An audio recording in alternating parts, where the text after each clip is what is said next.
የግል ሚዲያዎች በውጭ ምንጮች ለምን ጥገኛ ሆኑ? ይሄ እንግዲህ ለአዲስ አበባ ዩኒቨርሲቲ የሚጠየቅ ጥያቄ ነው። ጥናትና ምርምር ስለሚፈልግ ማለት ነው።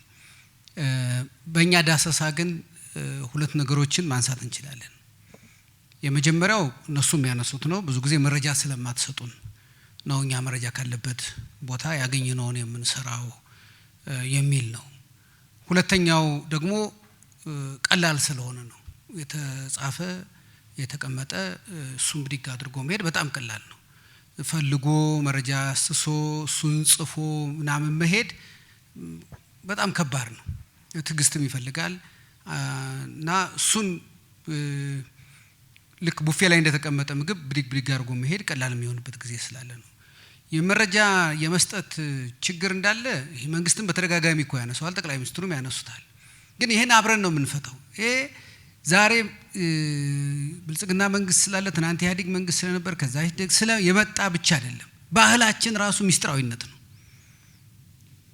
በቃ ዝም ማለት እንደ ክብር የሚቆጠርበት አንድ ነገር ደብቆ ማቆየት የትልቅ ሰውነት መለኪያ የሚሆንበት ባህል ውስጥ ነው ያለነው።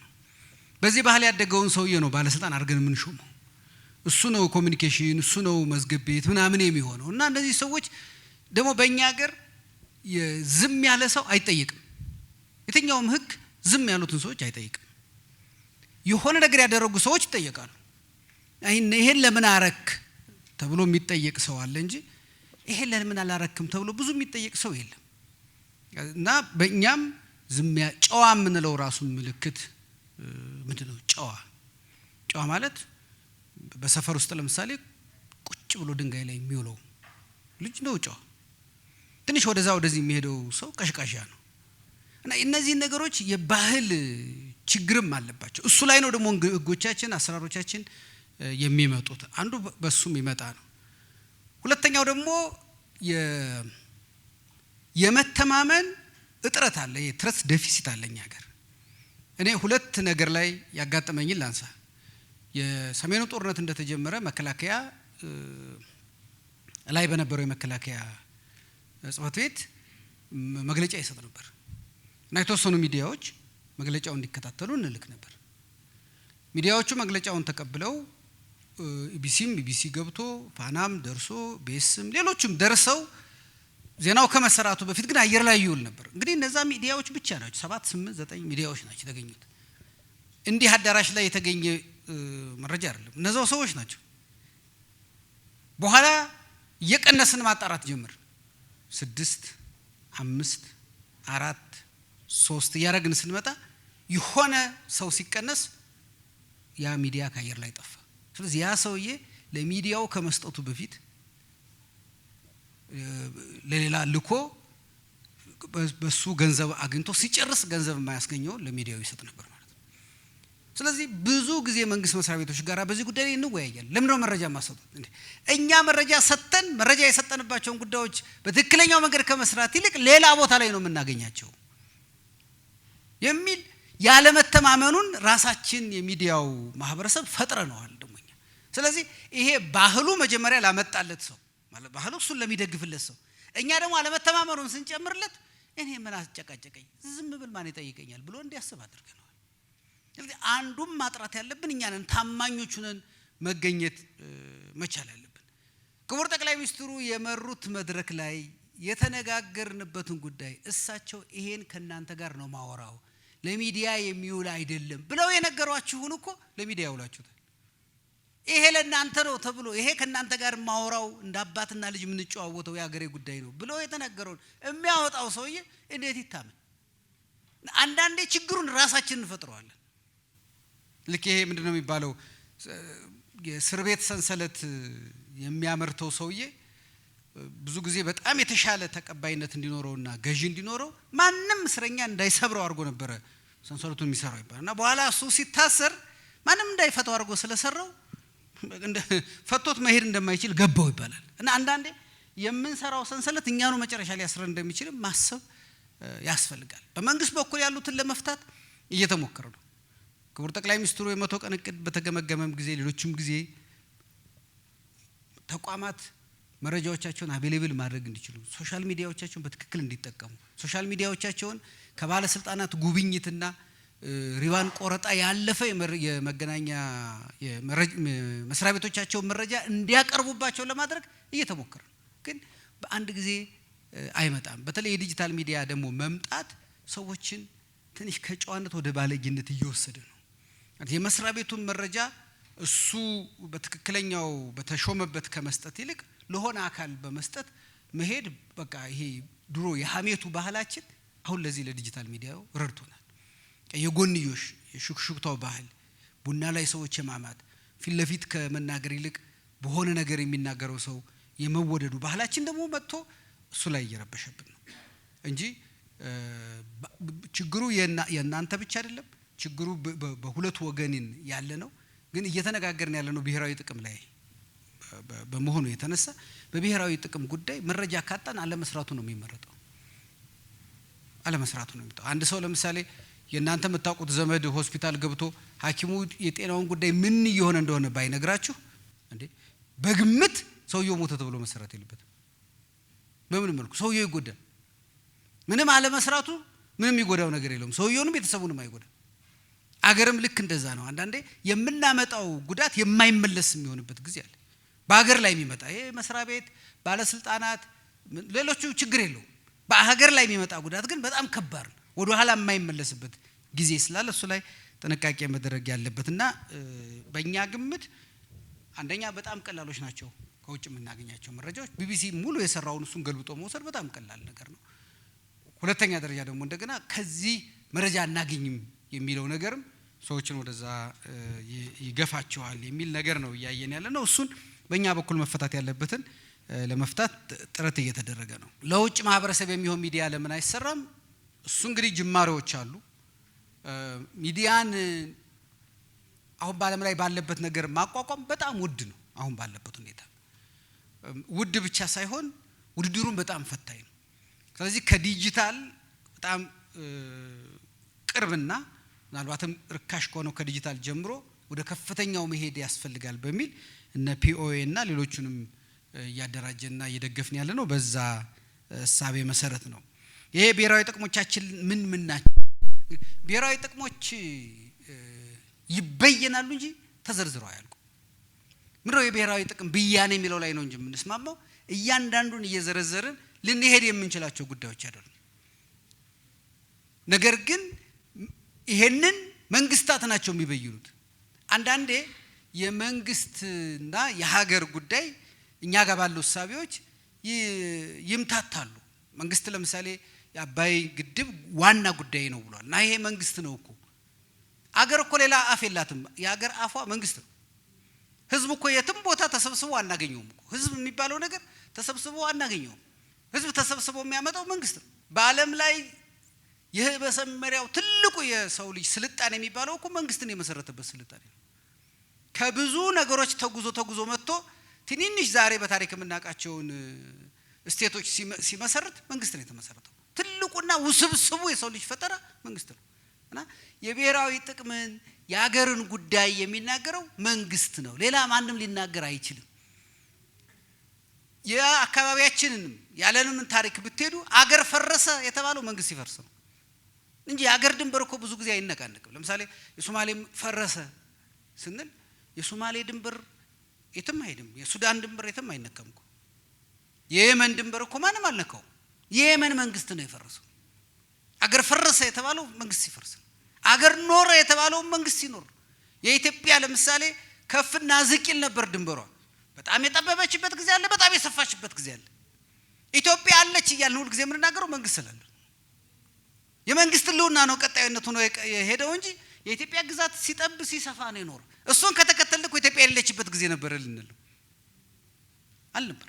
መንግስት ነበራት። መንግስታዊ ተቋማት ነበሯት። መንግስታዊ እሳቤ ነበራት።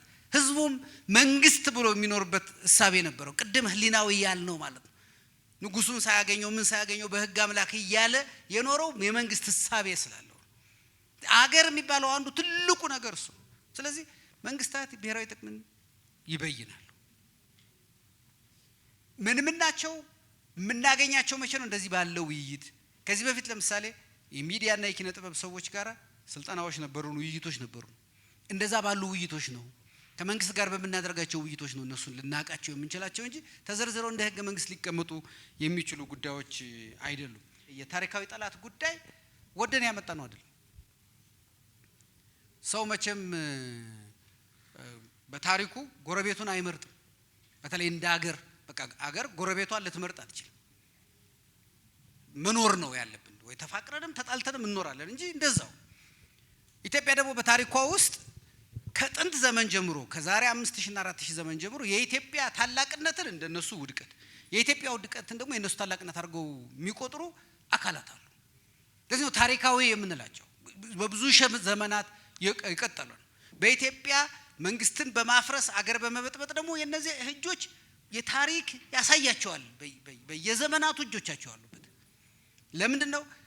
የኢትዮጵያን ታላቅነት ውድቀት፣ የኢትዮጵያን ውድቀት ታላቅነት ራሳቸው አድርገው ስለሚቆጥሩት ነው። እነዚህ ነው ታሪካዊ ጠላቶቻችን። እነዚህ ሰዎች አቋማቸውን ከቀየሩ ልክ ነው፣ ከታሪካዊ ጠላትነት ይወጡና ወደ ጊዜያዊ ወዳጅነት ይመጣሉ። ከዛ ደግሞ ምናልባት ወደ ዘላቂ ወዳጅነት ሊመጡ ይችላሉ። ግን ከነዚህ ሰዎች ጋር ያለን ግንኙነት ስንመለከተው ከነዚህ አካላት ጋር በዚህ ሁሉ ዘመን ኢትዮጵያን መፈተን እንደ ጎን ውጋት ሆኖ መኖር ፖሊሲያቸው አድርገውታል። በህገ መንግስታቸው ቀርጸዋል። በህጎቻቸው፣ በትምህርት ቤቶቻቸው፣ በትምህርት ስርዓቶቻቸው ሁሉ የኢትዮጵያን ስም እንደ ጠላት አድርገው አስቀምጠዋል። ትውልድ በዛ መንገድ ነው የሚቀርጹት። እንዲያውም አንዳንድ ጊዜ በመተው ሁሉ ለመፍታት ሞክረናል። በቃ ለምን አንተዋቸውም ብለን ግን አልተውንም። እኛ በመተዋችንና እነሱ ባለመተዋቸው ምክንያትም የራሳችን ወዳጆች እንኳን ከነሱ ጋር መቆምን እንደ ስራ አድርገው ቆጥረውታል። እንደ ስራ በቃ እንደ አንድ የአገር ስራ አድርገው ቆጥረውታል። እና በዚህ ምክንያት ነው እንጂ እንደ ብሂል ታሪክ ቋሚ ወዳጅና ቋሚ ጠላት የለም ሊባል ይችላል። ግን እንደ አጋጣሚኛ ኑሮናል እስካሁን ድረስ። ወደፊት ሲቀየር ይሄ መርህኛም ሀገር ሊሰራ ይችል ይሆናል። እኛ ምን ያገባላን የኢትዮጵያ ብሔራዊ ጥቅም ሲባል እሺ ይኖራት፣ ግን እኔ ምንድን ነኝ? በቃ ታስከብረው ራሷ። ይሄን የሚለው ሰው ከኢትዮጵያ ምንም መጠየቅ የለበትም። ምንም። ለምሳሌ አንዳንድ ጊዜ በውጭ የሚኖሩ ሰዎች የሚገርመኝ ሂደት አላቸው። ኢትዮጵያን የሆነ ነገር ያደርጋሉ፣ ይሟገታሉ። መጨረሻ ሲሞቱ ለምን ቅበሩን ይላሉ።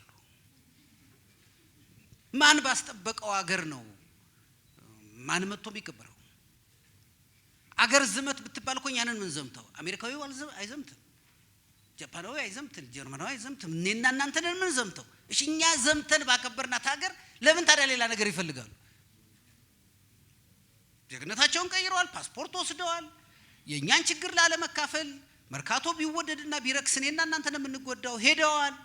እነሱ በኒውዮርክና በዋሽንግተን ወይም በለንደንና አምስተርዳም ገበያ ነው የሚመሩት። ሰው ይተውልና ኢትዮጵያን በቃ ይተዋል። በቃ ለኛ እዚሁ ለቀረ ነውና ብትወረር ለምን ዘምተው ብትጎዳ ለምናዋጣው ለኛ መተው ነው ያለባቸው። እንደሱ ቢተውልን ኑሮ ከነሱ ጋር አንነጋገርም ነበር። እውነት ነው አያገባችሁ ምን ነበር። ግን ይመጣሉ፣ ይገባሉ። ለምንድነው ዋሽንግተን ዲሲ ቤት ተከራይተው ኢትዮጵያ የሚያድሩት? ከዛው ለምን የተከራዩበት ቤት ለምን እዛው አያድሩም? ለምንድነው ፌርፋክስ እየሰሩ መርካቶ የሚመለከታቸው? ለምን እዛው ፌርፋክስ አይኖሩ? በቃ ለኔ ለእናቴ ላክስቴ ላጎቴ ነው ጉዳዩ ካሉ እኮ መተው ነው ያለባቸው። እኛ ግን ይመለከተናል። እቺ ሀገር ብትፈርስ መጀመሪያ ምን ጎዳውኛል? አገር ምናጣውኛል። እዚህ ሀገር መንግስት ባይኖር መንግስት የሌላቸው ሀገሮች የሆኑትን ምን ሆነው እኛ ነን። መንግስትን ማፍረስ በጣም ቀላል ነው። በነገራችን መንግስት መገንባት በጣም ከባድ ነው። መንግስት ይሄ የምናየው ጠቅላይ ሚኒስትሩ ምክትል ጠቅላይ አይደለም። መንግስታዊ ሂሳቤና መንግስታዊ ስርዓት ማለት ነው። እሱ በጣም ከባድ ነው። የኢትዮጵያ መንግስት እኮ እንደ መዋቅር የማይደርስባቸው እኮ ጎጦች አሉ አገር ውስጥ እንደ መዋቅር ቀበሌ የማይኖራቸው ምንም። ግን ሰዎች መንግስት አለን ብለው ግን ያስባሉ። የኢትዮጵያ ጠረፎች ይጃቃለሁ በጣም እኔና እናንተ በመኪና በምን ማንደርስባቸው ጠረፎች አንዳንድ ጊዜ በበቅሎ በምን ምን ሄድባቸው በጣም አስቸጋሪ መንገድ ያልሰራንላቸው፣ አውሮፕላን ጣቢያ ያልሰራንላቸው፣ ጤና ጣቢያ ያልሰራንላቸው፣ ትምህርት ቤት ያልሰራንላቸው እነዚህ ሰዎች መንግስት ረሳን ይላሉ እንጂ መንግስት የለንም አይሉ። ረስታችሁናል፣ ትታችሁናል፣ ዘንግታችሁናል፣ አልደረሳችሁልንም ብለው ይወቅሱናል። ለምን? የባለቤትነት ጥያቄ ስላላቸው። እነዚህ ወገኖች ናቸው አድዋ ላይ የዘመቱትና ይችን ሀገር አገር ያደረጓት። የአድዋ ጦርነት በተከናወነ በ5ኛ ዓመቱ ነው እንደምታውቁት። የመጀመሪያው ማን ነው? በ7ኛ ዓመቱ ነው የመጀመሪያው አድዋ በዓል የተከበረው። መጀመሪያው አድዋ በዓል ሲከበር በዛ ጊዜ የነበሩት ሰዎች መጥተው አሁን አድዋ ሙዚየም በተሰራበት ቦታ ላይ ሰልፍ አሳይተዋል። እዛ ባሳዩት ሰልፍ የመጡትን የተለያዩ ሀገር ሰዎች ዝርዝር አለ በየታሪክ ዶክመንቱ ከየት እንደመጡ። እነዛ ሰዎች ኢትዮጵያ ብለው ነው የዘመቱት። ሌላ ምንም መተውም ያገኙት ጥቅም የለም እኮ ስታዩት። ብዙም እኮ ከአድዋ ለዘመቱት ሰዎች የተሰጠ መሬት፣ የተሰጠ ካሳ፣ የተሰጠ ምን የለም እኮ ምንም ነገር አላገኙም እኮ። አሁን ነው ለአድዋ ዘማቾች መሬት የተሰጠው አሁን ነው። እሱም ፒያሳ ላይ አሁን የተሰራው ሙዚየም። ከዛ ውጭ መሬት አልተሰጣቸው፣ ግን አገር አስከብረዋል። ይሄ የብሔራዊ ጥቅም ጉዳይ ስለገባቸው ነው። የብሔራዊ ጥቅም ጉዳይ የማያገባው ዜጋ የለም። የኔ ያንተ ጉዳይ ነው። የአባይ ጉዳይ የኔ ያንተ ጉዳይ ነው። የኢትዮጵያ ነጻነት ጉዳይ፣ የኢትዮጵያ ሉዓላዊነት፣ የኢትዮጵያ እኩልነት ጉዳይ የኔና ያንተ ጉዳይ ነው። ሌላው ነው የማያገባው። ሌላው አያገባው፣ ችግር የለውም። እሱ ሌላ ሀገር አለው፣ አማራጭ ሀገር አለው። እኛ ግን ያለችን አንድ ሀገር ናት። አንድ ሀገር ነው ያለኝ ብሎ የማመን ጉዳይ ነው የብሔራዊ ጥቅም ጉዳይ። ያ ደግሞ ጋዜጠኛ ሆነ፣ ዳኛ ሆነ፣ ፖሊስ ሆነ፣ ወይም ጥበቃ ሰራተኛ ሆነ፣ ወታደር፣ ሁሉም ነው የሚመለከተው። ጋዜጠኝነት እኮ ሀገር አለ። እኔ ይሄ ሀገር ለሁሉም ሰው ልክ ነው። ለሁሉም ሰው ማሰብ ጥሩ ነው፣ ግን የምታስብበት አንድ ቦታ ያስፈልጋል። ለሁሉም ሰው ለማሰብ እኮ የሆነ ቦታ ላይ ቆመህ ነው የምታስበው እንጂ አየር ላይ ሆነህ ልታስብ ነው እንዴ? አትችልም እኮ እንደሱ። የኢትዮጵያ አየር መንገድ በብዙ ሀገሮች ይበራል፣ ግን አንድ መነሻ አለው፣ አዲስ አበባ። እዛ እየተነሳና ተመልሶ እዛ እያረፈ ነው። እዛ እያረፈ የሚበረው ያ የአዲስ አበባው ኤርፖርት ቦሌ ሀቡ ከሌለ ማን ነው የት ቦታ ላይ ያቆሙት ነው? ይከፍላል። እያንዳንዱ እንትን አገሩ ስላልሆነ ይከፍላል። ይሄ ግን አገሩ ነው። እዚህ ሰዎች ያመጣል፣ እዚህ ያሳፍራል። ከዚህ መነሻው ነው። የሚደርስበት ግን ብዙ ነው። በእውቀቱ ስዩም እንዳለው ከተመኙ ላይ ቀር ወንዝነት መመኘት አገርን ሳይለቁ ሌላ ሀገር መገኘት የሚል ግጥም አለው። እንደሱ ነው የአገር ጉዳይ፣ የዜጋ ጉዳይ እንደዛ ነገርና ይመለከተናል። እያንዳንዳችን ጋዜጠኛ ነው ዳኛ ነው የሚል ጉዳይ የለም። መጀመሪያ ኢትዮጵያዊ ነውን፣ ከዛ ኢትዮጵያዊ ጋዜጠኛ፣ ኢትዮጵያዊ ነኝ ከዛ ኢትዮጵያዊ መሐንዲስ፣ ኢትዮጵያዊ ነኝ ከዛ ኢትዮጵያዊ ፓርላማ አባል፣ ኢትዮጵያዊ ነኝ ከዛ ኢትዮጵያዊ ተቃዋሚ፣ ኢትዮጵያዊ ነኝ እያለን መጀመሪያ የኢትዮጵያ የሚለው ይቀድማል። ከሃይማኖት ሚዲያዎች ጋር ስንነጋገር የምናነሳላቸው ይሄን የትኛውም የሃይማኖት ተቋም የኢትዮጵያ ኦርቶዶክስ ተዋሕዶ ቤተክርስቲያን፣ የኢትዮጵያ ካቶሊካዊት ቤተክርስቲያን፣ የኢትዮጵያ ሙሉ ወንጌል ቤተክርስቲያን፣ የኢትዮጵያ መካነ ኢየሱስ ቤተክርስቲያን፣ የኢትዮጵያ እስልምና ጉዳዮች ጠቅላይ ምክር ቤት ከሁሉም መጀመሪያ ኢትዮጵያ የሚለው ነው የሚመጣው። ከሁሉም የኢትዮጵያ ብለው ነው ሌላው የሚቀጥለው። ስለዚህ የኢትዮጵያ በሚለው ጉዳይ ላይ መስማማት አለባቸው። ኦርቶዶክስ በሚለው አይስማሙ፣ ካቶሊክ በሚለው አይስማሙ፣ ሙሉ ወንጌል በሚለው አይስማሙ፣ እስልምና በሚለው አይስማሙ፣ ችግር የለም። የኢትዮጵያ በሚለው ላይ ግን መቆም አለባቸው። እሱ ላይ የሁሉም የኢትዮጵያ ብለው ነው የሚጀምሩት። ካልሆነ የኢትዮጵያ አይደለንም ይበሉ፣ ከዛ በምንፈርጅበት እንፈርጃለን። መጀመሪያ ግን የኢትዮጵያ ናቸው። ስለዚህ ሚዲያዎቻቸውም የኢትዮጵያ ሆነው የኢትዮጵያ ፍላጎት ማንጸባረቅ መቻል አለባቸው። መጀመሪያ የኢትዮጵያ ናቸው። ከኢትዮጵያ ቴሌቪዥን ጋራ የኢትዮጵያ እስልምና ጉዳዮች ወይም የኢትዮጵያ ኦርቶዶክስ ተዋሕዶ ቤተክርስቲያን የሚያገናኛቸው እሱ ነው። ያም የኢትዮጵያ ቴሌቪዥን ነው። የኢትዮጵያ ኦርቶዶክስ ናት፣ የኢትዮጵያ መካነ ኢየሱስ ናት። በኢትዮጵያ እነዚህ ሁሉ ይመለከታቸዋል። የኢትዮጵያ የሚባለው ሚዲያ በሙሉ የኢትዮጵያ ነው። እዚህ በኢትዮጵያ ሕግ ነው የተመሰረተው። ስለዚህ ይመለከታቸዋል። ሌሎች ተቋማትም በዚህ ነው የሚቆሙት ለማለት ነው። ሌላው አንድ የተነሳ የውጭ ሚዲያዎች የሚሰሩትን አፍራሽ ስራ ለመመከት ጥረት እየተደረገ ነው እንዳልኳችሁ። ግን አንዱ መጥፎ የታሪክ አጋጣሚ ምንድነው? በተለያየ ዘመን የራሳችን እየሰበርን የመጣን ህዝቦች ስላለን በየዘመናቱ በቃ ይሄ ስብራት ወይም ሾተ ላይ ያጋጠመን የመጣን ህዝቦች ስለሆን ቀጥ ብለን የተጠናከረ አገረ መንግስት መስርተን የመሄድ እድሉ ስላልገጠመን እኛ እርስ በርሳችን ስንባላና የሰራነውን እያፈረስን ስንነሳ ዓለም ጥሎን ሄደ።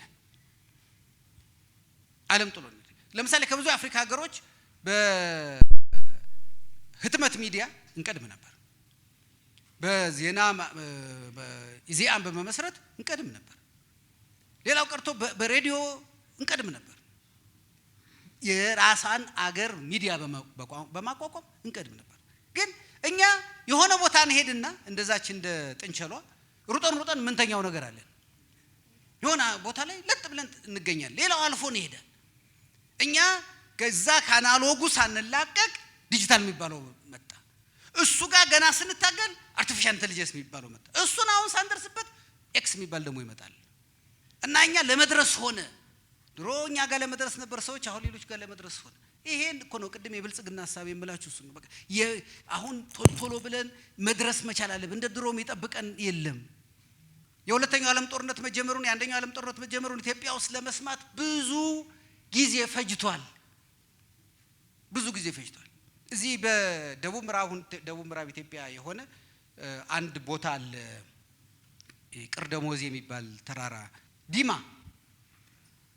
ተራራ ላይ ነው ድሮ በጣም የወርቅና የሀብት መገኛ ነው በወዲያ በኩል ስትሄዱ ደቡብ ሱዳን ላይ ነው የምትገቡት በወዲ ኢትዮጵያ ነው እና ተራራው በጣም ከባድ ተራራ ስለሆነ ይቅርደሞዝ ነው የሚባለው ምክንያቱም አውሮፕላን ታች ነው የሚያርፈው ትምህርት ቤቱ ያለውና ጤና ጣቢያው ያለው ተራራ ላይ ነው ደሞዝ ለመውሰድ ይመጣሉ ወስደው በየወሩ ይሄዳሉና አንዳንዶች ሰልቹ በቃ ደሞዝ ለምን አይቀርም ብሎ ስለሚቶ ተራራው ይቅርደሞዝ ተብሏል በአውሮፕላን ብቻ ነበር መገናኛው የወርቅ ቦታ ስለነበረ መኪና እንዲሄድ አይፈቀድ ነበር ወደ አውሮፕላን የሚገባውም ሰው ተፈትሾ ነበር የሚገባው በኋላ 1966 አብዮቱ ሲፈነዳ አውሮፕላን ተቋረጠ እነዛ አካባቢ ያሉ ሰዎች አፄ ኃይለ ሥላሴ ይወረዱ መንግስቱ ኃይለ ማርያም ይምጣ መሬት ላራሹ ይታወጅ ምንም የሰሙት ነገር አልነበር ከስንት ጊዜ በኋላ አውሮፕላን ሲሄድ ነው ንጉሱም መውረዳቸውን አብዮቱም መቀጣጠሉን ነገር አለሙ መቀየሩን የሰሙት በዛ ዘመን እንደዛ ነበር አሁን እኮ የኢራንና የእንትን ላይቭ ያየን ያለ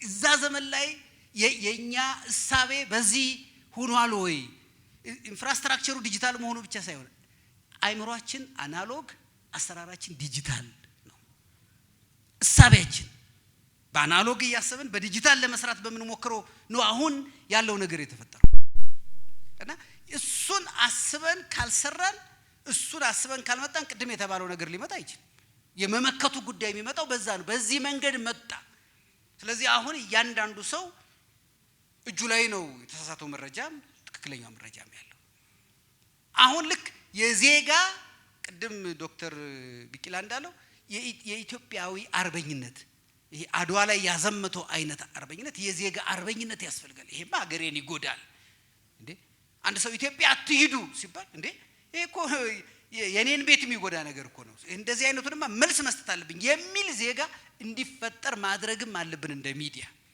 እኛ መልስ መስጠት ብቻ አይደለም መልስ ሰጪ ህዝብ መልስ ሰጪ ወገን ለምሳሌ ምሁራን እዚህ ትኖራላችሁ ወይም እናንተ ስለ ምሁራን ታቀርባላችሁ ከዩኒቨርሲቲ ያሉ ምሁራን በዓለም አቀፍ ደረጃ በሚዘጋጁ የጥናታዊ ጉባኤዎች ይሄዳሉ ፔፐር ያቀርባሉ ጆርናሎች ላይ ያሳትማሉ በየጆርናሉ በሚታተምበት ጆርናልና በሚቀርቡት አውደ ጥናቶች ላይ የኢትዮጵያን ጉዳይ የሚያፈርሱ ብዙ ጥናቶች በጥናት ስም ይመጣሉ ቅድም ቲንክ ታንክ በተባሉት ስፖንሰር አድራጊነት ጥናት ሆነው ይመጣሉ የዳቦ ስማቸው ጥናት ሆኖ ማለት ነው የኢትዮጵያ ምሁራንስ የኢትዮጵያን ጉዳዮች ጥናት አድርገው ለምንድነው ይዘው ማይሄዱት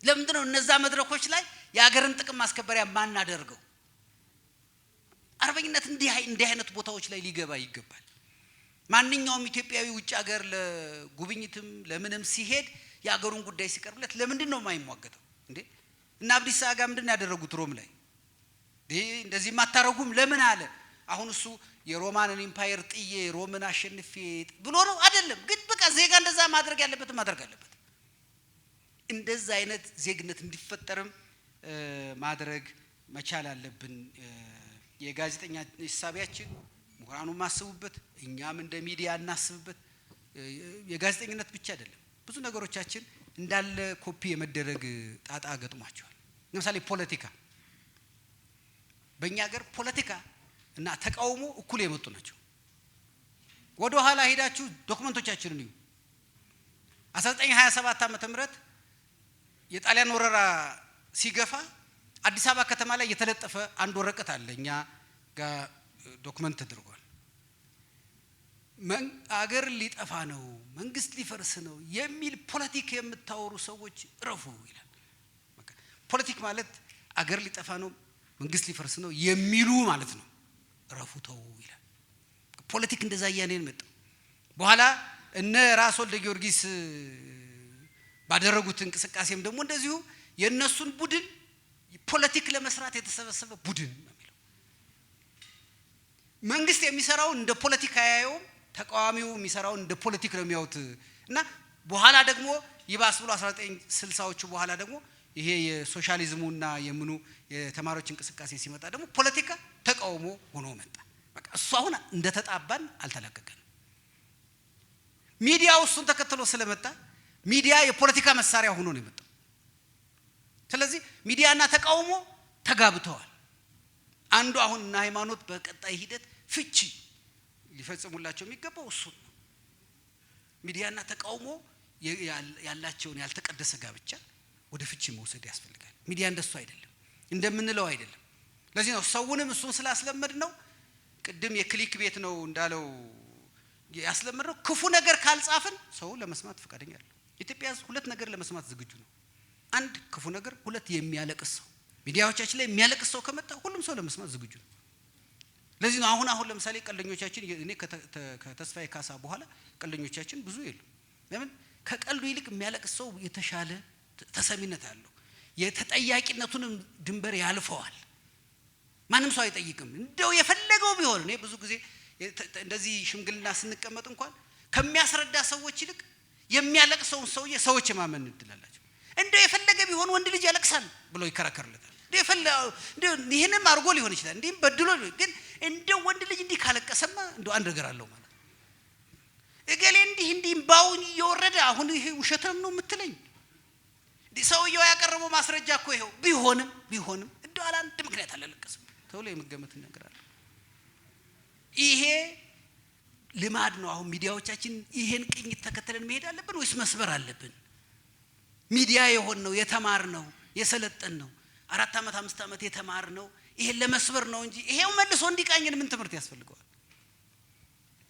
ቅድም ስለ ፕሮፌሽናሊዝም ሲነሳ ነበር ያ ሙያ ያላቸው ሰዎች ናቸው ወይ በየሚዲያዎች ያሉን አሁን እኮ የኪነ ጥበብ ሰውና ጋዜጠኛ መናገር የሚችል ሰውና ጋዜጠኛ ሌላም ሰውና ጋዜጠኛ ድንበሩ ፈርሷል ቅድም ሲባል እንደነበረው አሁን ጋዜጠኛ ያልን ምናመሰግነው ምንነቅሰው ይሄም ሁሉ በጅምላ ይሄንንስ ሙያዊ ድንበር ማስከበር የለብንም ወይ እንደ ሚዲያ ሌላ አንድ የተነሳ የተንታኞችን ጉዳይ ተነስቷል ልክ ነው የሚዲያ አንዱ በተለይ በዚህ ዘመን ትንታኔ ነው ቀደምም ዶክተር አጋርዳች በጣም አጫጭር በሚፈልግበት ዘመን እኛ ቁጭ ብለን ልንተነትን እንችላለን ነው በነገራችን ላይ ኢትዮጵያ ህዝብ ይሄ እኔና እናንተ የምናውቀው ህዝብ ብቻ አይደለም በአንድ በኩል አሁን ያሉትን ቴሌቪዥንና ጋዜጣ ያነበም የምንለው ነው ያህል ሚዲያ ያልደረሰው ህዝብ አለ ይሄው ደግሞ ብርቅ ይሆንበታል አሁን የዲጂታል ዘመን ነው የምንለው ያናሎጉም ያልደረሰው ህዝብ አለ በጣም ብዙ ህዝባችንም እሱ ነው በጣም ብዙ ህዝባችን አሁንም ቁጭ ብሎ ቴሌቪዥን ሬዲዮ የሚከታተል ህዝብ አለ ማሳተምና ማዳረስ ውድ ሆኖብን ነው እንጂ አሁንም የሚያነበው ነገር የሚፈልግ ህዝብ እንዳለን ደግሞ መርሳት የለብንም ገናንን አሁን ዲጂታሉ አጥለቅልቆታል ለማለት የሚደረጉ ጥራቶች እሱን አያሳዩም በነገራችን ላይ ከተማ አካባቢ አዲስ አበባ አካባቢ አንዳንድ ነገሮች ላይ አካባቢ ልክ ነው ይሄ ልሂቁ ምንለው አካባቢ ሐሳቡን የሚዘውረው አካባቢና ሌላው እኩል አይደለም በሱ ረገድ እና ገና ነው እሱንም ያልተዳረሰ ማህበረሰብ እንዳለንም መረሳት የለበትም ስለዚህ በተቻለን መጠን አሁንም ቢሆን ሐሳብ የማቅረብ ማህበረሰባችንን በሐሳቦች የመቃኘት ይሄንን ሁሉም ሰው ዲጂታል ሚዲያ ነው ዲጂታል ሚዲያ እንደተጠቀመን ነገር ምንድነው በጋዜጣም በመጽሔት ምናወጣው ምንችለው ወደሱ መውሰድ እንችላለን ሬዲዮናችንን ከሱ ጋር ማገናኘት እንችላለን ቴሌቪዥናችንም ከሱ ጋር ማገናኘት እንችላለን ለዲጂታል ሚዲያ የሚሆነውንም ነገር ለመስራትም አሁን ያሉን ኢንፍራስትራክቸሮችን በጣም ጠቃሚዎች ናቸው ስለዚህ አለ እሱንም የሚከታተል ማህበረሰብ አለን ለምሳሌ አንድ ጥናት እንደሚያሳየው ወሬ ስንፈልግ ዲጂታል ሚዲያውን ይሄ ነገር ህጋዊ ነው ትክክል ነው የመንግስት አቋም ነው ብለን ስናስብ ግን ዋናው ሚዲያ ነው የምንከታተለው አሁን ሽሹ ቢባል ለምሳሌ ሰው በቴሌቪዥን በሬዲዮ ካልተነገረ በዲጂታል ሚዲያ አይሽሽም ይሄ ነገር እውነት ነው ውሸት ነው ብሎ ማጣራት ይፈልጋል ስለዚህ የሚያይበት እንትን ነው የተቀየረው እንጂ መከታተሉ አይቀርም እንደዚህ አይነት ሚዲያዎች ስለዚህ እሱ ላይ መሰራት መቻል አለባቸው ግን ትክክለኛ ባለሙያዎችን ትክክለኛ ተንታኞች ግን ያስፈልጋል። አንዳንድ ጊዜ እኛ ራሱ በአካል የተገኘንበት ጉዳዮችን ሰዎች ሲተነትኑ ሳይ እኔ ደነግጣለሁ። እንዴ ሰው ምንም መረጃ ሳይኖርበት እንዴት ነው የሚተነትነው እላለሁ። እኛ ቁጭ ብለን እንዲህ ተባብለው እንዲሁ ነው እንደዚህ ተባብለው ይላል። ያልተባባልነው ከየት ነው ያመጣው ይሄ ሰውዬ? እንደው ይመስለኛል እንኳን አይልም እኮ እንዴ። ያን ያህል እርግጠኝነት ከየት ነው የሚመጣው? ይሄ ጨዋ ደፋር ነው ከምንለው የሚመጣውን እርግጠኝነት መጠንቀቅ አለብን። እንደ ሚዲያ ባለሙያዎችን ቢያንስ በዛ ጉዳይ ያነበቡ ያጠኑ እንደው ሊገምቱ እንኳን የሚችሉ ባያውቁ ሊገምቱ የሚችሉ እንዲህ አይነት ነገር ሲታይ እንዲህ ነው ብለው ሊገምቱ የባለሙያ ግምት ምንለው ሊገምቱ የሚችሉ ሰዎችን ግን መጠቀም መቻል አለበት። ብዙ ጊዜ እንደዚህ አይነት ሰዎች ይሄ ሴንሴሽናል ከሆነ ነገር ስለሚርቁ ፈላጊ የላቸው። ዕውቀት ላይ በጣም ጥንቃቄ ላይ የሚያደሉ ሰዎች ፈላጊ ስለሌላቸው ነው እንጂ አሉን። አሁንም ኢትዮጵያ ውስጥ እንደሱ አይነቶቹ ሰዎች ችግሮች የተቋሰልንበት እንዴት ይሄዳል? ልክ ነው። ምክክር ኮሚሽን በምንፈልገው ፍጥነት አልሄደ ሊሆን ይችላል። ግን በምንፈልገው ፍጥነት ያልሄደው እኮ በሱ ችግር ብቻ አይደለም፣ በእኛም ችግር። እንደው እኛ ለሽምግልና የምንመች ህዝቦች ነን እንደ መጀመሪያው ነው አይደለም? በጣም ከባድ እኮ ነው። ኑ ተብለን እኮ ቁጭ ለማለት እኮ በጣም አስቸጋሪ። እንዲህ ካልሆነ ብሎ እኮ የምክክር ስብሰባን ረግጦ የሚሄድ እኮ አለ። አሁን የምክክር ስብሰባ ረግጦ አይኬድም። ምን ማለት ነው? 9 አይነት ሐሳብ የሚቀርብበት ማለት ነው። አንተም ማትወደውንም ሐሳብ የሆነ ሰውዬ ሊያቀርብ ይችላል ማለት ነው። እንዲህ ካልሆነ ብሎ ረግጦ የሚኬድበትና ረግጬ ወጥቻለሁ ብሎ መግለጫ የሚያወጣ ኃይል ያለበት እንዴት ምክክር በጣም ከባድ እኮ። ስለዚህ አዲስ ልምምድ ነው መመካከር። ጠበንጃ ነው የምናውቀው እንደምታውቀው። ቀላሉ መፍትሄ ለምሳሌ ሰውን ሁሉ አንተ ወዳልከው ወደ ፍጥነቱ እንምጣ ካል በል በዚህ በኩል ያለህን መሳሪያ ያዝ፣ በዚህም ያለህ ና እዚህ ቀን ጃን ሜዳ ላይ ሁልህም መሳሪያህን ይዘን እንገናኝ ቢባል አንድ ሰው ቢወጣ ያለው ለሱ 3000 ዓመት ልምድ አለን። የመመካከር ልምድ ግን የለም። የመነጋገር ልምድ ግን የለም። ምናልባት በሱ ታሪክ ቁጭ ብለን ልንጠቅሰው የምንችለው ነገር የለንም ብዙ። ስለዚህ ይሄ አዲስ ልምድ ገና በደም ስራችን ውስጥ ተዋህዶ እስኪመጣ ድረስ እኮ ከባድ ነው፣ ፈታኝ ነው። አሁን ባለንበት መንገድ 3ቱን ነገሮች ነው መንግስት ነባር ችግሮቻችን እንፈታለን ብሎ የሚያስበው። አንዱ ነባር ሐሳቦች ያላገባቡንን በምክክር ኮሚሽን በኩል እንፈታለን፣ ነባር በደሎችን በሽግግር ፍትህ በኩል እንፍታ። ሌሎች ደግሞ እኛ ሀገር ትከሻ ብቻ ሳይሆን ህሊናም ታጥቋል። እንደምታውቁት ትከሻ ብቻ አይደለም የታጠቀው፣ ህሊናም ትጥቃለሁ። ለዚህ ነው እኮ አቀመሰው የሚለው። የሆነ ሐሳብ ስትሰጥ አሁን ምላሽ ሰጠው አይደለም የሚለው፣ አቀመሰው፣ ልክ ልኩን ነገረው፣ በቃ አስገባለት፣ ገባለት። ቋንቋችን የውትድርና ነው። የክርክር ቋንቋችን የውትድርና ያ ነው። አይለምር ነው። ጭንቅላታችን ራሱ ታጣቂ ነው። ስለዚህ የታጠቀውን ጭንቅላትና የታጠቀውን ትከሻ ደግሞ በዲዲአር ወይም በተሐድሶ ኮሚሽን በኩል ነው ምንፈታው ነው እያለ ያለው እኮ። እነዚህ 3ቱም አዲስ ናቸው። ያለምር መታጠቅ እንጂ መፍታት አዲሳችን ነው። መቧቀስ እንጂ መመካከር አዲሳችን ነው። ቁጭ አድርጎ የአንድ ዓመት በ1983 ላይ መንግስት ሲለወጥ እኮ የደርግ ባለስልጣናት ተከሰዋል። ግን የደርግ ባለስልጣናት ብቻቸው ነበሩ ተጠያቂዎች። አልፈታ ነው ችግሩን ስላልፈታ ነው ያ ቂም ሄደ። ኢሰፓን በተን ነው መመተን ነበር ወይ ጥሩ። በኋላ እኮ ያ ይበተን ነው ኢሰፓ 99 ሆኖ ነው የመጣው። ታጣቂ ሆኖ መጣ፣ ተቃዋሚ ሆኖ መጣ፣ ሚዲያ ሆኖ መጣ፣ ምናምን ሆኖ መጣ እንጂ ተበትኖ አልቀርም። ቁጭ ብለን ብንነጋገር ኖሮ ቢያንስ የተሐድሶ ሂደት ብንሄድ ኖሮ ትንሽ ቁስሉ ላይ ማጥገግ ነገር ነበር እና ሌላ መንገድ ካለም አሁንም እናቀርባለን እንጂ እነዚህን በተቻለን መጠን ይዞ ለመሄድ እየሞከረ ነው። በቅርቡ ምክክሩን እንደሚያቀርብ ለተወካዮች ምክር ቤት ሪፖርቱን አቅርቧል። መምጣቱ የማይቀር በተለይ እንደ ኢትዮጵያ ሚዲያ 3 ነገሮች ላይ አሁንም መስራት መቻል አለብን። አንድ ነገሮችን መበየን። የሚዲያ ኤዲቶሪያል ክፍሎቻችን አንድ ነገር መበየን አለብን። ለምሳሌ አሁን እስራኤልና አሜሪካ በአንድ ወገን ሆነው ኢራን በአንድ ወገን ሆና እየተዋጉ ነው። ምንድነው የምንለው? ይሄ ጦርነት ነው የምንለው? ውጊያ ነው የምንለው? ግጭት ነው? ምንድነው የምንለው? የማን ነው የምንለው? እስራኤል ኢራንን ወረረሽ ነው የምንለው? አሜሪካ ኢራንን ምን አረገሽ ነው የምንለው? ቁጭ ተብሎ ሪፖርተሩ አይደለም መበየን ያለበት፣ አንባቢው አይደለም መበየን ያለበት፣ ቁጭ ተብሎ መበየን አለበት። የሆነ ቦታ ላይ የሆነ ግጭት ሲያጋጥመን ምንድነው የምንለው? መበየን አለበት። አንዱ ሚዲያዎቻችን ላይ የምናጣው ብያኔ ነው። የለንም ብያኔ። ስለዚህ ነው እኮ የተለያየ ነገር ነው የምንለው። ግን የውጮቹ ሚዲያዎች ይዋቸው በይነው ነው የሚነሱት። ከብሔራዊ ጥቅሞቻቸው አንፃር በይነው ነው የሚነሱት። ስለዚህ ጦርነቱ ለአልጀዚራ ሌላ ነው፣ ለቢቢሲ ሌላ ነው፣ ለሲኤንኤን ሌላ ነው፣ ለፎክስ ሌላ ነው። በይነው ነው የሚነሳው። አንዱ ሁለተኛ ሚዲያዎች ቃላት መምረጥ አለብን። ቅድም የቮካብለሪ ችግር ያለው ህዳሴ እንደተጀመረ እኮ ናይል ነበር የምንለው እኛ ናይልን አልገደምንም። ናይል የሚባል ወንዝም የለንም እኮ ከናይል ጋር እኛ አባይ የሚባል ወንዝ ነው ያለን። አባይ ካርቱም ሲደርስ ናይል ይባላል። እሱ የካርቱም ትጨነቅበት የኛ ጉዳይ አይደለም። እኛ አባይ የሚባል ወንዝ ነው ያለን። ከኢትዮጵያ የሚነሳ አባይ የሚባል ጉዳያችንም ከአባይ ወንዝ ጋር ነው፣ ከናይል ጋር አይደለም። እኮ በኋላ ነው የተስተካከለው። ቁጭ ብሎ አንዳንድ ጊዜ ማሰብ አለብን። ምንድነው የምንለው? ምን ስያሜ እንስጠው? ምን ቃላት እንጠቀም? ይሄ ያጋጨን ያለው መሰረታዊ ጉዳይ አይደለም። ያጋጨን ያለው ጉዳዩን የምንጠራበት ስያሜ ነው። እሱ ላይ አሁንም ሚዲያዎቻችን ከብሔራዊ ጥቅም አንፃር ነገሮችን መበየን አለብን። መረጃው ይኑር። ስለዚህ ስያሜውን ቢቢሲ፣ ስያሜውን ሲኤንኤን፣ ስያሜውን አልጀዚራ ሊሰይምልን አይገባም። በእኛ በብሔራዊ ጥቅማችን ተነስተን መሰየም መቻል አለብን። በእኛ በራሳችን ተነስተን ከኛ ከራሳችን ጉዳይ ቃሉን ከምንጠራበት ሲጀምሩ። ስለዚህ ማሰብ ይጠይቃል። እንዳለ መተርጎም ዜናውን የሚጎዳው በሱ ነው። ያ ዜና እውነታው የሁለቱ ጦርነት ቢሆንም ሰውየው ግን ጦርነቱን የሚዘግበው የት ጋር ቆሞ ነው እያየው ያለው የሚለው ግን ወሳኝ እና እኛም አዲስ አበባ ቁመን እንየው፣ ጅግጅጋ ቁመን እንየው፣ አሶሳ ቁመን እንየው፣ ጎንደር ቁመን እንየው፣ ሐዋሳ ቁመን እንየው እንጂ ሂደን ሌላ ሀገር ቁመን አንየው ጉዳዩ። ስለ ኢትዮጵያም ጉዳይ እኮ እነሱ የሚዘግቡትን የምናመጣው በዛ እነሱ እዛ ቁሞ ነው የሚያወጡት። ለምሳሌ አሁን አንዳንድ ጊዜ ማዕድንን በተመለከተ የሚዘገቡ ዘገባዎች ዓላማቸው ማዕድኑ አይደለም፣ ዓላማቸው ግጭት ነው። አፍሪካ ውስጥ ማዕድንን በተመለከተ የሚዘገቡ ዘገባዎች ዓላማቸው ግጭት ማስነሳት።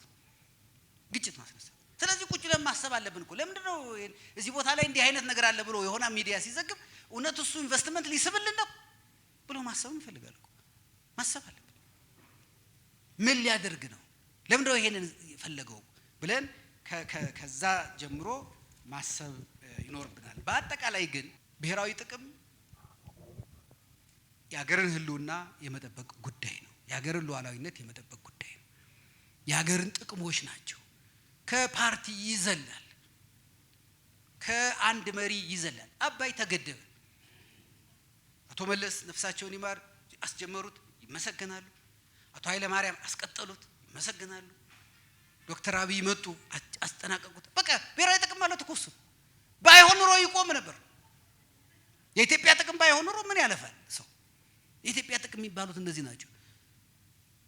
ቢሾፍቱ አውሮፕላን ማረፊያው እየተገነባ ነው። እሱ የኢትዮጵያ ጥቅም ነው።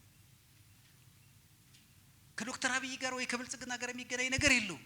መጨረሻ እኮ ገቢ የሚያገኘው አየር መንገድ ነው። ገቢው የሚውለው ለመንገድ ነው እኮ። ለብልጽግና እኮ አይከፍልም። አየር መንገድ እኮ ለብልጽግና አይከፍልም። ለመንግስት ገቢ ነው የሚያደርገው። ገቢው ደግሞ ለመንገድ ነው የሚሆነው። እሱን መደገፍ እና ሌሎቹ ቢቃወሙ እንዴት ይገርመናል። ይቃወሙ። ኢትዮጵያ ወደ ላይ ከፍ ስትል አንዳንዱ የኢትዮጵያ ከፍታ ዝቅታ የራሱ ዝቅታ አድርጎ የሚገምተው በዛ መንገድ ለምን እኛ እንቃኘዋለን? አረንጓዴ አሻራ አሁን ምኑ ነው ፖለቲካ? የስንዴ ማሳ ምኑ ነው ፖለቲካ? ሰው ሌማቱ ውስጥ ጥቂት ምግብ ይኖረው ማለት እንደውም መንግስትን እንደ ለምን ሁለት እንቁላል ብሎ ከሆነ መንግስት አራት አድርጎ ብሎ ነው እንጂ መግፋት መንግስትን ምኑ ነው ፖለቲካ? እሱ መስኖ ምኑ ነው ፖለቲካ? እዛ ውስጥ ያሉ የአፈጻጸም ችግሮችን እናጋልጥ። እዛ ውስጥ ያሉ የሙስና ችግሮችን እናውጣ። እዛ ውስጥ በእቅዱ መሰረት ያልሄደ ነገር ካለ እንግለጽ። እሱ መንግስትን ይጠቅመዋል፣ አገርንም ይጠቅማል። ለሀገር የወጣ ገንዘብ ለሌላ መዋል የለበትም። ለግድብ የወጣ ገንዘብ ሌላ መዋል የለበትም። እንሟገት። እሱ ሀገርን ይጠቅማል። ስለዚህ ብሔራዊ ጥቅም ፓርቲ ዘለል ነው፣ ትውልድም ዘለል ነው፣ ብሔር ዘለል ነው፣ ሚዲያ ዘለል ነው፣ ሙያ ዘለል ነው፣ ሃይማኖት ዘለል ነው። ከዚህ ሁሉ ይዘላል። ስለዚህ እንደው ሁሉን ነገር ዛሬ አንጨርሰውም፣ ግን ቁጭ ብለን በየኤዲቶሪያችን እንነጋገር። ምንድነው ብሔራዊ ጥቅም? እንዴት አድርገን በዚህ ሚዲያ እሱን በተመለከተ እንዴት እናደርግ? ምን ፖሊሲ እንከተል? የአርትዖት መመሪያችንን እንዴት እናደርገው? በዚህ ጉዳይ ላይ ግልጽ ያልሆነ ጉዳይ ካለን ከማን ጋር እንነጋገር ብሎ መስራት ይገባል። እኔ አብዛኛዎቹ የኢትዮጵያ ጋዜጠኞች ኢትዮጵያዊነት የሚያነዝራቸው ናቸው። ሚዲያዎቻችንም ኢትዮጵያዊነት የሚቆጫቸው ናቸው። ስለዚህ የከፉትን አንስተን ተነጋገርን እንጂ የአብዛኛው አካሄድ ጤናማና ኢትዮጵያን የሚጠቅም እንደሆነ ነው የምናምነው። ምክንያቱም ዜጋችን እንደሱ ነው። ሀገሩ ስትነካ አይወድም። እኛም የዚያ ዜጋ አካል ስለሆነ ሀገራችን ስትነካ እንደማንወድ ይታወቃል። ግን ይሁነኝ ብለን አስበን ግንባር ቀደም ሆነን ነገሩን እንስራው ለማለት ነው። አመሰግናለሁ።